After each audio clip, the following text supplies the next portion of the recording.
I'm doctor Neeraja, fertility specialist అండి. So ఈరోజు dedicated topic పేషెంట్స్కి చాలా మందికి డౌట్స్ ఉన్నాయన్నమాట. సో మనం ఆ క్వశ్చన్స్ వాటికి ఆన్సర్స్ విందాం. ఐవీఎఫ్ ప్రెగ్నెన్సీకి నార్మల్ ప్రెగ్నెన్సీకి ఏమైనా డిఫరెంట్ ఉందా? సో ఒక్కసారి ప్రెగ్నెన్సీ వచ్చిన తర్వాత యాక్చువల్గా అయితే డిఫరెన్స్ ఏమీ ఉండదు. కాకపోతే సో మనం ఇది ట్రీట్మెంట్ హార్మోన్ ఇంజెక్షన్స్ అన్నీ వాడుంటాం కాబట్టి సో నార్మల్ వాళ్ళతో పోలిస్తే ఐవీఎఫ్ ప్రెగ్నెన్సీ వాళ్ళకి కొన్ని ప్రొజెస్ట్రాన్ సప్లిమెంట్స్ అంటాం.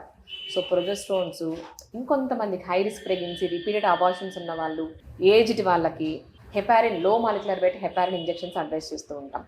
సో మిగతా ప్రెగ్నెన్సీ కేర్ అంతా సేమ్ ఉంటుంది. సో చెకప్స్ కానివ్వండి, scanning, 3rd month ending NT scan, double markers test, 5th month ఎండింగ్లో మనం 18 to 20 weeks TIFFA scan, anomaly scan ఇది కామన్గా ఉంటుంది. అరౌండ్ 34 వీక్స్లో Doppler scan, growth scan, so ఇవన్నీ కామన్గా ఉంటాయన్నమాట.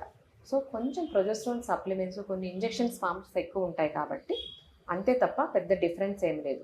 ఇంకొక కామన్గా అడిగే క్వశ్చన్, ఐవీఎఫ్ బేబీస్కి ఈ బేబీస్కి ఇంటలెక్చువల్గా ఏమైనా బిహేవియర్ వైజ్ ప్రాబ్లం ఉంటుందా అని చాలామంది అడిగాను, చాలాసార్లు చెప్పానండి. సో అలా ఏమి డిఫరెన్స్ ఉండదు.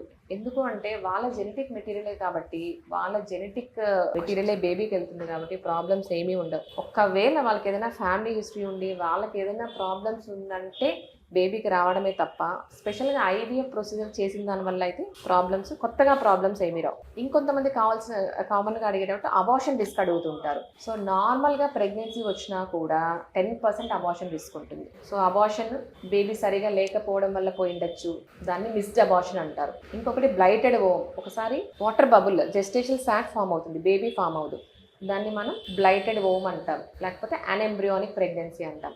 సో అలా వచ్చినా కూడా ప్రెగ్నెన్సీ మనం తీసేయాల్సి ఉంటుంది. సో ఇవి కామన్గా జరిగేటివి అనమాట. నార్మల్ ప్రెగ్నెన్సీ వాళ్ళకి 10% ఛాన్స్ ఉంటే ఐవీఎఫ్ ప్రెగ్నెన్సీకి 20% ఛాన్స్ ఉంటాయి. సో ఎందుకంటే ఒక పేషెంట్ ఐవీఎఫ్కి వెళ్ళారు అంటే ఏదైనా ప్రాబ్లం ఉందో ఇండికేటివ్ ఉంటేనే వెళ్తున్నారు ఐవీఎఫ్కి. సో నార్మల్ వాళ్ళకి నార్మల్గానే వచ్చేస్తుంది. సో వాళ్ళకి ఒక్కోసారి ఎగ్ ప్రాబ్లం ఉండొచ్చు, క్వాలిటీ ప్రాబ్లం ఉండొచ్చు, స్పర్మ్స్ ప్రాబ్లం ఉండొచ్చు, లేదు ఎండోమెట్రియం ప్రాబ్లం ఉండొచ్చు, లేదు ఇంకేదైనా మెడికేషన్స్ ఏదైనా మెడికల్ ప్రాబ్లం ఉండొచ్చు. కాబట్టి వీళ్ళకి కొంచెం అబార్షన్స్ రిస్క్ ఎక్కువ ఉంటుంది, 20% ఉంటుంది. సో అవన్నీ మనం తగ్గించడానికి ప్రొజెస్ట్రాన్ సప్లిమెంట్స్, లో మాలిక్యులర్ వెయిట్ హెపారిన్ ఇంజెక్షన్స్ ఇవన్నీ అడ్వైస్ చేస్తూ ఉంటాం. సో ప్రెగ్నెన్సీ అంతా అయిపోయిన తర్వాత డెలివరీకి వస్తే, so normal pregnancy, IVF pregnancy, IUI pregnancy కానీ డెలివరీ సేమ్. సో ఒకవేళ patient normal vaginal delivery indicated, average size baby, mother pelvis అంటే కింద వే మనకు డెలివరీ చేసే వే వెజైనా అంతా బాగుంది అంటే నార్మల్ డెలివరీ అలో చేయొచ్చు. లేదు ఇండికేషన్ ఉంది సిజేరియన్కి అంటే సో ఐయుఐ బేబీ అయినా ఐవీఎఫ్ బేబీ అయినా ఇండికేటెడ్ ఉంటే సిజేరియన్ చేస్తాం. సో అంతేగాని